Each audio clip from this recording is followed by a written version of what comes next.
مختصر حمد و ثنا اور درود و سلام کے بعد میں دعا گو ہوں اللہ رب کائنات مجھے حق گوئی کی توفیق عطا فرمائے۔ پھر اس کے بعد مجھے اور آپ جمیع ساتھیوں کو قرآن و سنت پر عمل پیرا ہونے کی توفیق عطا فرمائے۔ رمضان المبارک کا مہینہ رواں دواں ہے، تو اس مہینے کی مناسبت سے آج جس عنوان کو آپ حضرات کے سامنے رکھنا چاہتا ہوں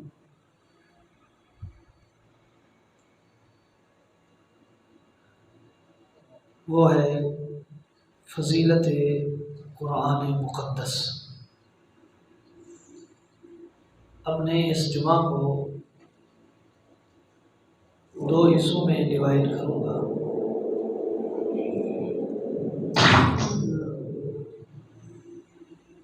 ایک حصہ قرآن مقدس کی فضیلت و اہمیت کے حوالہ سے اور دوسرا حصہ رمضان المبارک کے مسائل کے حوالہ سے ہوگا۔ اللہ رب کائنات قرآن و سنت کے مطابق گفتگو کرنے کی توفیق عطا فرمائے۔ رمضان المبارک کا مہینہ وہ بابرکت مہینہ ہے جس کے اندر اللہ رب کائنات نے 30 پاروں پر محیط اپنی مقدس کتاب کا نزول فرمایا ہے، جو میرے اور آپ سب لوگوں کے لیے، پوری خلائق کے لیے ضابطۂ حیات ہے، میرے اور آپ کے لیے مشعل راہ ہے۔ اللہ فرماتے ہیں انا انزلناہ فی لیلۃ مبارکۃ انا کنا منذرین فیہا یفرق کل امر حکیم، کہ ہم نے اپنی مقدس کتاب جو امام الانبیاء جناب محمد رسول اللہ صلی اللہ علیہ وسلم کے قلب اطہر پر نازل فرمائی ہے، اس کو ایک ایسی بابرکت رات میں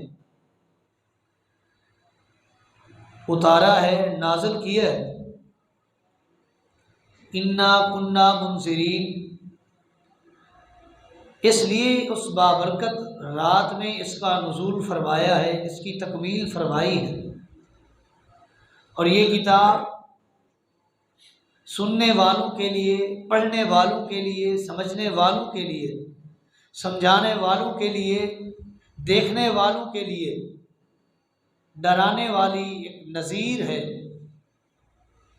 جس قدر یہ گنہگاروں کو اللہ کے عذاب سے ڈراتی ہے، اسی طرح یہ کتاب نیکوکار لوگوں کو جنت کی بشارت دیتی ہے۔ یہ ایسی بابرکت کتاب ہے۔ ایک اور مقام پر اللہ رب کائنات نے قرآن مقدس میں فرمایا ہے انا انزلناہ فی لیلۃ القدر، کہ میں نے اس کتاب کو لیلۃ القدر میں نازل فرمایا ہے۔ اور لیلۃ القدر یہ رمضان المبارک کے آخری عشرے کی طاق رات میں سے ایک رات ہوتی ہے۔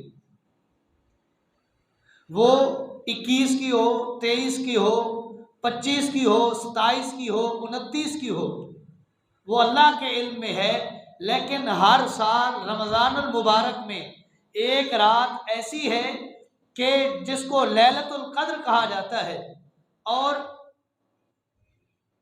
یہ 1000 مہینے سے، 1000 مہینے کی عبادت سے بہتر ہے۔ اگر کسی کو یہ رات مل گئی اور اس نے عبادت کر لی تو 1000 مہینے سے بہتر ہے۔ اس رات کے اندر اللہ رب کائنات نے اس مقدس کتاب کا نزول فرمایا ہے، اور یہ وہ کتاب ہے جو میرے اور آپ سب کے لیے کائنات انسانی کے لیے شفیع ہے اور سفارشی ہے۔ کل قیامت کے دن میرے اور آپ کے لیے یہ سفارش کرے گی اللہ رب کائنات کی دربار میں۔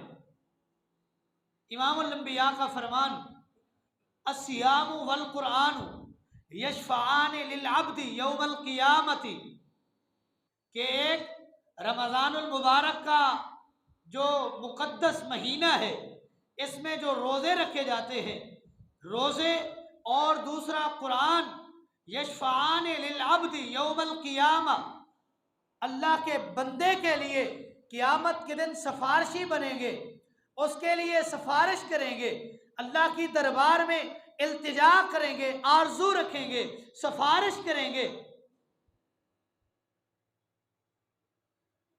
امام الانبیاء فرماتے ہیں کہ یہ روزہ جو ہے، الصیام قال اے ربی منعتہ الطعام وشہوتہ، اے اللہ میں نے اس شخص کو جس نے میری قدر کی، رمضان المبارک کی قدر کرتے ہوئے روزہ رکھا، میں نے اس آدمی کو کھانے پینے سے بھی منع کیا تھا اور شہوت سے بھی منع کیا تھا، اور اس نے میرا کہنا مانتے ہوئے، میری بات مانتے ہوئے، میرا حکم تسلیم کرتے ہوئے کھانے پینے سے رک گیا، شہوت سے رک گیا۔ اے اللہ آج میں اپنے اس بندے کے حق میں تیرے سامنے سفارش لے کے آیا ہوں، فشفعنی فیہ، اے اللہ میری سفارش اس کے حق میں قبول فرما۔ روزہ میرے اور آپ کے لیے سفارشی بنا ہے، رب کی دربار میں سفارش لے کر گیا ہے۔